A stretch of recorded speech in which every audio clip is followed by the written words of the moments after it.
नमस्कार। जो लोग सरकारी नौकरी की तैयारी कर रहे हैं उनके लिए एक बहुत बड़ी और अच्छी खबर है। पटना हाई कोर्ट ने टेक्निकल असिस्टेंट के पद के लिए एक नई वैकेंसी निकाली है और ये 2026 की एक बड़ी भर्ती होने वाली है। तो चलिए अगले कुछ मिनटों में हम इसकी सारी जरूरी डिटेल्स को एक-एक करके समझते हैं। जी हाँ, बिल्कुल। और देखिए, इस भर्ती की जो सबसे अच्छी बात है वो ये है कि ये एक परमानेंट सरकारी नौकरी है। मतलब जो लोग अपने करियर में एक मजबूत और स्थिर भविष्य चाहते हैं ना, उनके लिए ये एक बहुत ही सुनहरा मौका है।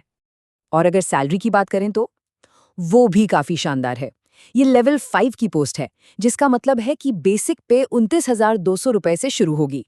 और जब इसमें सारे भत्ते मतलब अलाउंसेस वगैरह जुड़ेंगे तो शुरुआती इन हैंड सैलरी आराम से 55 से 60,000 रुपए तक पहुंच जाएगी। तो चलिए अब इस शानदार अवसर की गहराई में उतरते हैं और इसके सभी महत्वपूर्ण पहलुओं को एक-एक करके समझते हैं। तो कुल मिलाकर 53 पदों पर भर्ती होनी है। और यहाँ एक बहुत ही दिलचस्प बात है, बिहार की जो 35% आरक्षण नीति है, उसके तहत इन 53 में से 17 सीटें खास तौर पर महिलाओं के लिए रिजर्व्ड हैं, जो कि एक बहुत अच्छा कदम है। अच्छा, अब जब हमें वैकेंसी की बेसिक जानकारी मिल गई है, तो चलिए आवेदन प्रक्रिया की सबसे ज़रूरी तारीखों पर एक नज़र डालते हैं। ये बहुत ज़रूरी है।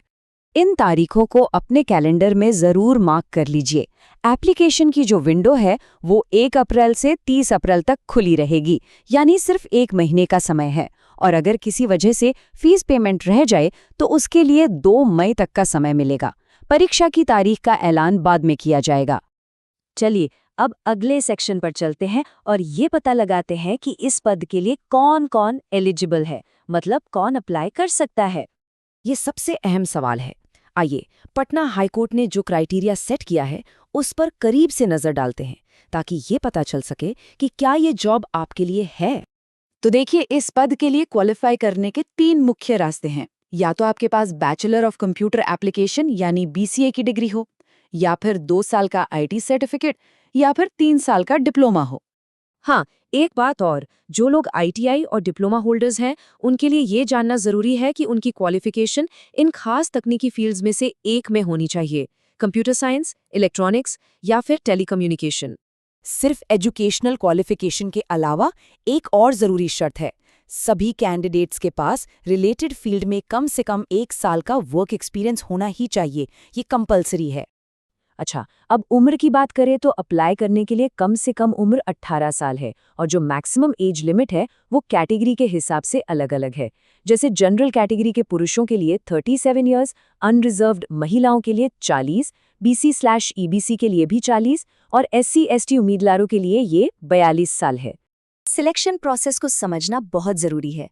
तो आइए एप्लीकेशन से लेकर फाइनल सिलेक्शन तक के पूरे सफर को स्टेप बाय स्टेप समझते हैं। तो देखिए, सिलेक्शन प्रोसेस में कई स्टेज हैं। सबसे पहले एक स्क्रीनिंग टेस्ट होगा जो सिर्फ क्वालिफाइंग नेचर का है। इसके बाद के जो 3 मेन स्टेज हैं, लिखित परीक्षा, ट्रेड टेस्ट और इंटरव्यू, इन्हीं के आधार पर आपकी फाइनल मेरिट लिस्ट बनेगी। हाँ, इस बात पर जरूर ध्यान दीजिएगा कि जो पहला 100 नंबर का टेस्ट है वो सिर्फ एक फिल्टर है। इसके मार्क्स आपके फाइनल स्कोर में नहीं जुड़ेंगे। इसका एकमात्र मकसद है कि मेन एग्जाम के लिए सीरियस कैंडिडेट्स को शॉर्टलिस्ट किया जा सके। ये स्लाइड बिल्कुल साफ साफ दिखाती है कि फाइनल मेरिट लिस्ट कैसे बनेगी। कुल 330 नंबरों में से 200 नंबर लिखित परीक्षा के होंगे, 100 नंबर ट्रेड टेस्ट के होंगे और 30 नंबर इंटरव्यू के होंगे। इन्हीं को मिलाकर फाइनल सिलेक्शन होगा। एक और बहुत जरूरी बात, कैंडिडेट्स को ये भी ध्यान रखना होगा कि यहाँ नेगेटिव मार्किंग है। हर गलत जवाब के लिए 1/4 यानी 0.25 मार्क्स काटे जाएंगे। इसका मतलब है कि स्पीड के साथ साथ एक्यूरेसी भी उतनी ही जरूरी है।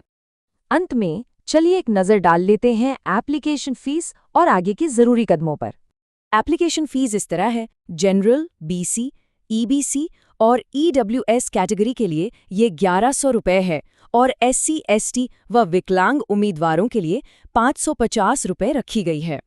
तो कुल मिलाकर 53 पद हैं, एक बहुत ही आकर्षक सैलरी है और एक चुनौतीपूर्ण सिलेक्शन प्रोसेस है। अब सवाल ये उठता है कि क्या ये प्रतिस्पर्धी अवसर आपके करियर का अगला बड़ा कदम हो सकता है?